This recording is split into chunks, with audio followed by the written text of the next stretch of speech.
So we're going to talk about terms of condition and what it is, what's the difference, and based on that, it's up to you how to use it and what you can do with it with this information technically. So when you talk about terms of condition, you need to keep in mind you have a lot of terms for it. Sometimes you have terms of service, terms of condition, and terms of use, and there are a couple of these or just terms. And the problem with that is that most people don't understand how it works. What I mean by that is, let's look at an example. Let's say you have a company and the company has a website, right? On the website they can have in terms of condition, but they can also have terms of use, and there's a bit different between this. Thing is, terms of condition is if you buy something from the company. So if you buy something from the company, most time you need to accept the terms of condition. So you buy something, you accept the terms of condition, you have a contract with that company. Yeah. Terms of use, if you do it right, you don't have a contract.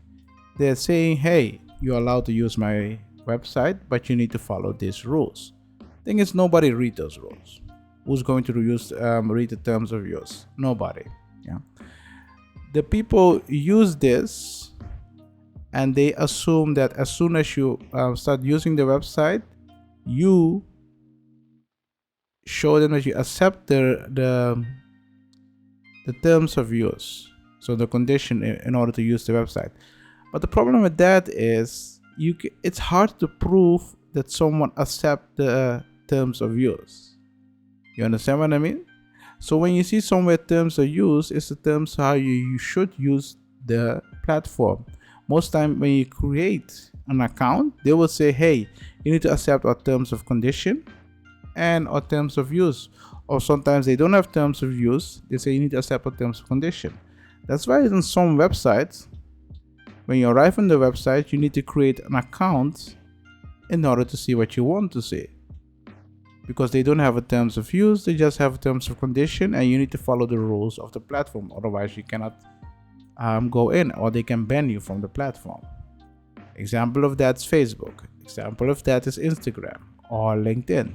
You cannot go on the platform without accepting the terms of use or terms of condition. Let's go with that. Yeah. So what you need to keep in mind when you talk about terms of condition or terms of use, you always have two persons. And the person can be a company, two companies, one person, one company, or the other way around. Doesn't matter. So you have a company and a person. And technically what they're saying is, if you buy something, you accept my terms of condition. Terms of condition, you can find it on the website, right? So technically this whole thing together, so you receive, and the terms of condition is the contract. That's why it's important to know, okay, when you create an account or when you buy something, what are the terms of condition? Most time it's boring. Seriously, most time it's boring looking into the terms of condition because it's the same. Most of the time it's the same. If you see a lot of companies from the same industry, most of the time they have the same terms of condition, so it doesn't really help you. If you know how it works, it can help you when you have a problem. You understand? So for example, if there's YouTube change every year the terms of condition. If you know how it works, you know how to approach YouTube. Same apply for Facebook or other companies. This doesn't apply only for big companies but also for small ones. So terms of condition, the receipt that you get, or when you create an account, they say you need to accept this. When you accept this, they have a log where in the log you can see, oh, you create an account on that day, so you accept our terms of condition. Keep that in mind. When you accept it, you have technically a contract. If I have a Facebook account, if I have a LinkedIn account, I have technically a contract with LinkedIn. or with Facebook or with Instagram. You understand what I mean? Terms of use is just say, hey, you need to use my website like this. Never, you cannot see where someone accepts the terms of use, and you don't have any log about it. So I think terms of use is just so it can scare people away, just like disclaimer. If you need it, put it on your website. You can scare people away because most of the time they don't understand it. Yeah. So that's terms of condition, terms of use. Disclaimer. Sometimes on websites, people can make a mistake. So let's say you have a computer and the computer is $999, right? But you made a mistake and you put it for $99, right? So normal price is $999, but you made a mistake on the website. It shows it's $99. Most time people use a disclaimer in order to say, hey, if we make a mistake on that, you cannot blame us for that. And there are other things why they create disclaimer, but that's disclaimer. But disclaimer is just a statement.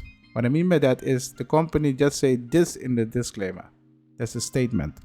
You never accept it, because when you create an account or when you order something, they do not say, hey, you need to accept our disclaimer. No, they say you need to accept the terms of condition. But the disclaimer is just there to scare people away. Yeah, and a statement of the company. See it as a statement of the company, something the company said. Yeah.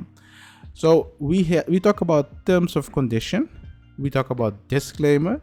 Keep that in mind. It's just a statement. We talk about terms of condition, and if you order something or when you create an account, you have a contract. When do you have a contract? When two people or two companies, they make an agreement, and when they have an agreement, they can put it into writing.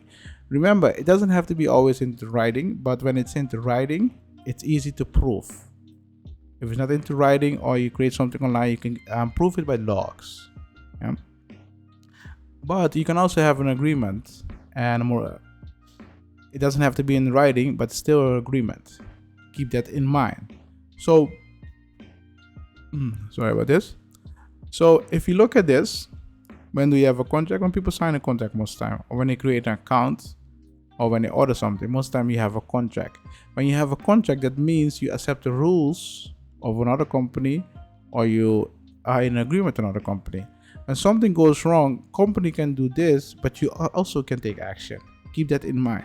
Most of the time, people don't take action because they don't have the means. They don't have money to take action, or they do not know how to take action. If you want to know that, just follow the channel. You will get a lot of tips how you can do certain kind of things when you have an agreement or other things. Keep that in mind. You can just go on the Discord if you have a problem, legal problem. Just go on the Discord. So in the Law Center, you see this link on the screen. Go in the Law Center, and there you can ask questions about this type of things. So when you have a contract, remember both parties can take action. Most people assume that when you have a contract, they cannot do nothing because it's a big company and they do not know how to take start.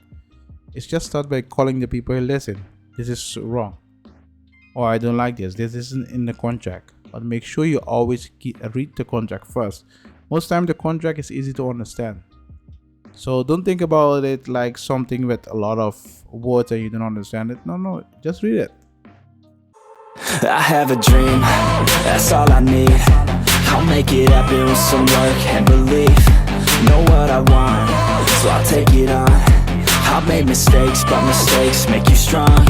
Let's break it down for a minute. I want the crown, I'm gon' get it. You hear me loud, man, I'm winning. Yeah, Charlie Sheen will be